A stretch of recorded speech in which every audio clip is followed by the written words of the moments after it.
Welcome back to my channel UPSC learning lab. Last వీడియోలో మనం సిలబస్ని చాలా క్రిస్ప్గా అర్థం చేసుకోవడానికి ట్రై చేసాం. ఇప్పుడు సిలబస్లో ఉండే సబ్ టాపిక్స్, సో ఆ సబ్ టాపిక్స్ వల్ల మీకు సిలబస్ని అర్థం చేసుకోవడం ఇంకా ఈజీ అవుతుంది. సో ఈ వీడియో బిగినర్స్కి చాలా బాగా యూస్ఫుల్ అవుతుంది. ఎందుకంటే ఎప్పుడైతే మనం సిలబస్ని అర్థం చేసుకోవడానికి కానీ ఎగ్జామ్ని అర్థం చేసుకోవడానికి బిగినింగ్ స్టేజ్లో ఉన్నప్పుడు మనకి క్లూలెస్ ఉంటాం మనం. సో అప్పుడు ఈ సబ్ టాపిక్స్ అనేవి మీకు చాలా బాగా హెల్ప్ అవుతాయి సిలబస్ని ఇంకా డీటెయిల్డ్గా అర్థం చేసుకోవడానికి. సో ఇంకా లేట్ చేయకుండా వెళ్ళిపోదాం వీడియోలోకి. కానీ వీడియోలోకి వెళ్ళే ముందు ఈరోజు వీడియో మీ అందరికీ చాలా బాగా నచ్చుతుంది విజువల్గా కానీ అని అనుకుంటున్నాను. మీకు నచ్చితే లైక్ చేయడం, షేర్ చేయడం, సబ్స్క్రైబ్ చేసుకోవడం మర్చిపోకండి. ఖచ్చితంగా ఈ ఛానల్ని ఎంకరేజ్ చేయండి. మీకు చాలా యూస్ఫుల్ కంటెంట్ నా నుంచి మీకు వస్తుందని నేను ప్రామిస్ చేస్తాను. So don't forget to subscribe, please do subscribe. So ఇంకా లేట్ చేయకుండా మనం వీడియోలోకి వెళ్ళిపోతాం.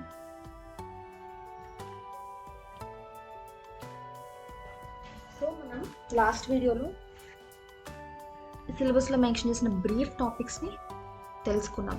ఈరోజు మనం ఇందాక అనుకున్నట్టు ప్రతి సబ్జెక్ట్లో మెన్షన్ చేసిన సిలబస్ని సబ్ టాపిక్స్గా తెలుసుకోవడానికి ట్రై చేద్దాం. సో మనకి ఫస్ట్ హిస్టరీలో history of India and Indian national moment అని మెన్షన్ చేశారు సిలబస్లో.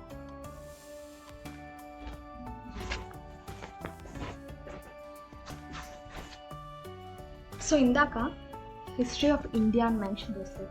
అంటే హిస్టరీ ఆఫ్ ఇండియా అంటే 3 స్టేజెస్లో మనం హిస్టరీ ఆఫ్ ఇండియాని నేర్చుకోబోతున్నాం. First ancient India, medieval India, modern India.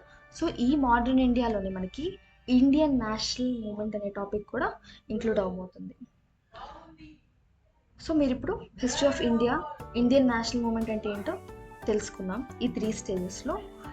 Next మనం ఏన్షియంట్ ఇండియా, మిడీవల్ ఇండియా, ఈ మోడర్న్ ఇండియాలో ఉన్న సబ్ టాపిక్స్ని కూడా డీటెయిల్గా తెలుసుకుందాం. సో దట్ మీకు ప్రాపర్గా ఏన్షియంట్ ఇండియాలో ఏమేమి టాపిక్స్ ఉన్నాయి, మిడీవల్ ఇండియాలో ఏం టాపిక్స్ ఉన్నాయి, మోడర్న్ ఇండియాలో ఏం టాపిక్స్ ఉన్నాయో అర్థమవుతుంది. సో మీరు ఇక్కడ చూసినట్లు ఇప్పుడు ఏన్షియంట్ ఇండియాలో ఏ సబ్ టాపిక్స్ ఉన్నాయో తెలుసుకుందాం. ఫస్ట్ ఏన్షియంట్ ఇండియన్ హిస్టరీలో pre history of India, Indian civilization, Vedic era, pre Mauryan period, evolution of Jainism, Buddhism, which is very important for prelim syllabus. ఇంకా pre-Mauryan period, post-Mauryan, Imperial Guptas, Harshavardhanas, Sangam period. ఇలా ఈ topics మీద ancient India అనేది base అయి ఉంటుంది. ఇంకా ancient India అనేది చాలా ఇంపార్టెంట్ మన హిస్టరీకి వచ్చేసరికి.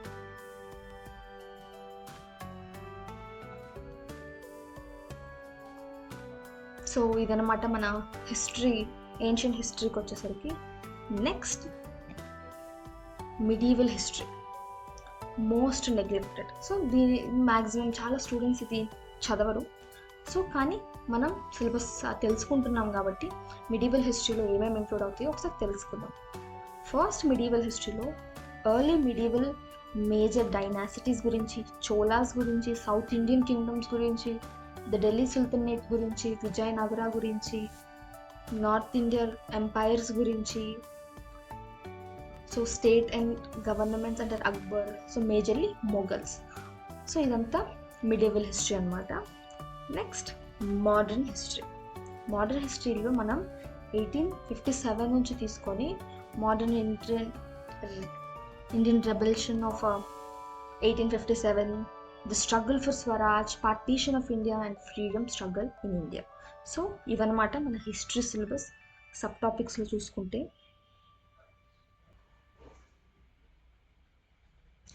నెక్స్ట్ మనం జాగ్రఫీ.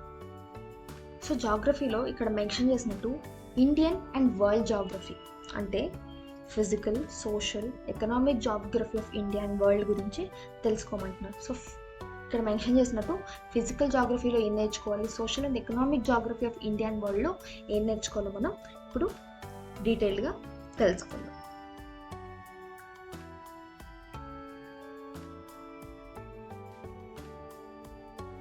సో ఇక్కడ మెన్షన్ చేసినట్టు జాగ్రఫీలో ఫిజికల్, ఎకానమిక్ అండ్ సోషల్ జాగ్రఫీని నేర్చుకోబోతున్నాం. సో మేజర్గా physical geography which is our first topic in geography. So మనం physical geography of India and the world సైమల్టేనియస్గా నేర్చుకోవచ్చు. అసలు ఫిజికల్ జాగ్రఫీ అంటే ఎర్త్ యొక్క ఫిజికల్ ఫామ్స్ని, అసలు అవన్నీ ల్యాండ్ ఫామ్స్ కానీ ఎర్త్ అసలు ఎలా ఫామ్ అయింది, వీటన్నిటి బేసిక్ ఇన్ఫర్మేషన్ అంటే ల్యాండ్ ఫామ్స్, వాటర్ బాడీస్, అసలు ఫిజికల్ స్ట్రక్చర్స్ అనేది ఎర్త్ మీద ఎలా ఫామ్ అయ్యాయి అనేవి బేసిక్ డీటెయిల్స్ అన్నీ ఈ ఫిజికల్ జాగ్రఫీలో నేర్చుకోబోతున్నాం. ఫిజికల్ జాగ్రఫీ ఆఫ్ వరల్డ్ అనేది మనం ఫస్ట్ తెలుసుకుంటే ఇండియా నేర్చుకోవడం చాలా ఈజీ అవుతుంది. So next topic social and economic జాగ్రఫీలో మనం డెమోగ్రఫీ, అర్బనైజేషన్, సెన్సస్ ఇవన్నీ తెలుసుకోబోతున్నాం. ఎకనామిక్ జాగ్రఫీ కింద అగ్రికల్చర్, మినరల్ రిసోర్స్, ఇండస్ట్రీ గురించి తెలుసుకోబోతున్నాం. ఎప్పుడైతే మనం ఫిజికల్ జాగ్రఫీ అనేది ప్రాపర్గా అర్థం చేసుకుంటేనే సోషల్ అండ్ ఎకనామిక్ జాగ్రఫీ అనేది మనకి క్లియర్గా అర్థమవుతుంది. ఒకవేళ మనకి ఫిజికల్ జాగ్రఫీ అర్థం కాకపోతే మనకి అర్థం కాదు ఇవన్నీ ఎలా క్రియేట్ అయ్యాయి. అంటే సోషల్ అండ్ ఎకనామిక్ జాగ్రఫీ అనేది ఫిజికల్ జాగ్రఫీ నుంచి ఆరిజినేట్ అయిన సబ్జెక్టే కాబట్టి మనకి ఫిజికల్ జాగ్రఫీ అనేది అర్థం చేసుకోవడం చాలా ఇంపార్టెంట్. నెక్స్ట్ ఎకానమీకి వచ్చేసరికి మనం ఎకానమీలో చూద్దాం ఏమేమి టాపిక్స్ ఇక్కడ మెన్షన్ చేశారో. సో ఎకానమీలో ఎకనామిక్ అండ్ సోషల్ డెవలప్మెంట్ గురించి, సస్టైనబుల్ డెవలప్మెంట్, పావర్టీ, ఇంక్లూజన్, ఇంకా సోషల్ సెక్టర్ ఇనిషియేటివ్స్ గురించి మెన్షన్ చేశారు సిలబస్లో. సో దీంట్లో ఏమేమి సబ్ టాపిక్స్ ఉన్నాయో తెలుసుకుందాం. So social sectors initiatives, so ఎకానమీని గ్రో చేయడానికి, డెవలప్ చేయడానికి సోషల్ సెక్టార్స్లో ఏమేమి ఇనిషియేటివ్స్ గవర్నమెంట్ తీసుకొచ్చిందో వాటన్నిటి గురించి ఐడియా తెచ్చుకోమని సిలబస్ మనకి మెన్షన్ చేసింది. Next topic and important topic sustainable development. So ఇక్కడ మెన్షన్ చేసిన 17 సస్టైనబుల్ డెవలప్మెంట్ గోల్స్ అనేవి చాలా ఇంపార్టెంట్. ఈ టాపిక్ నేర్చుకుంటే మనం చాలా దగ్గర యూజ్ చేయడానికి ఎగ్జామ్లో కుదురుతుంది, మెయిన్స్లో. సో సస్టైనబుల్ డెవలప్మెంట్ ఇది కూడా ఒక major concerning problem at present. So వాళ్ళు ఇండైరెక్ట్గా ఏం చెప్తున్నారు, మన ఎకనామిక్ గ్రోత్ ఆర్ డెవలప్మెంట్ అనేది ఎలా ఉండాలంటే సస్టైనబుల్గా ఉండాలి, అది ఏ ప్రాబ్లమ్స్ని క్రియేట్ చేయకూడదు ఎన్వైరన్మెంట్ని. సో సస్టైనబుల్ డెవలప్మెంట్ అనేది major and important topic economy అందులో చెప్పుకోవచ్చు. Next topic poverty. ఎందుకు వస్తుంది పావర్టీని ఎలా కంట్రోల్ చేయాలి, ఇలా పావర్టీకి సంబంధించిన విషయాల్ని కూడా అవేర్ ఉండమని చెప్తున్నారు. నెక్స్ట్ డెమోగ్రాఫిక్స్ గురించి మెన్షన్ చేశారు. సో అదనమాట economy. Next topic environment and ecology. So మేజర్గా మనం అబ్జర్వ్ చేస్తే ప్రీవియస్ ఇయర్స్లో ఎన్వైరన్మెంట్ అండ్ ఇకాలజీ అనేది చాలా ఇంపార్టెంట్ టాపిక్. సో దీని గురించి ఇకాలజీ, బయోడైవర్సిటీ గురించి, climate change. So next climate change అనే దాని గురించి, వీటన్నిటి గురించి తెలుసుకోవాలి.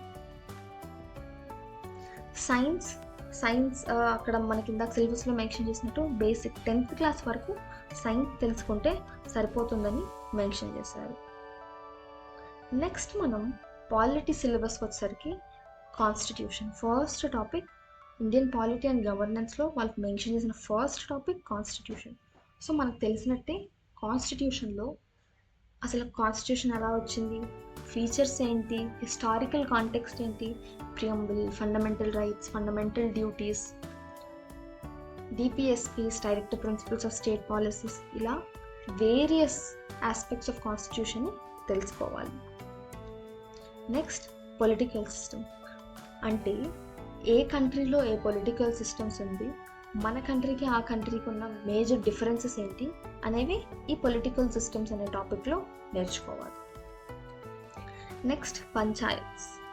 సో ఇక్కడ క్లియర్గా పంచాయత్స్ గురించి మెన్షన్ చేశారు, which is a important local self governing body. ఈ పంచాయత్స్ గురించి కూడా తెలుసుకోవాలి. 73rd and 74th amendment local self governing bodies. So 73rd Panchayat కాబట్టి ఆ అమెండ్మెంట్ గురించి కూడా మనం ఈ టాపిక్ కింద నేర్చుకోవాలి. నెక్స్ట్ రైట్స్ అండ్ ఇష్యూస్ మీద జరిగే కరెంట్ అఫైర్స్ గురించి కూడా మనం అప్డేటెడ్గా ఉండాలని ఈ టాపిక్ ఇండికేట్ చేస్తుంది. సో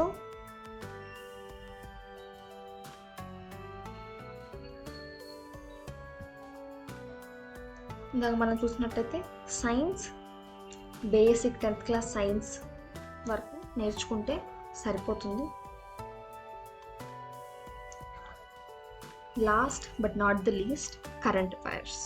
మనం లాస్ట్ హిస్టరీ, ఎకానమీ, జాగ్రఫీలో వీటన్నిటిలో నేర్చుకున్న current affairs, national and importance ఉన్న కరెంట్ అఫైర్స్ సఫిషియెంట్గా సరిపోతుంది.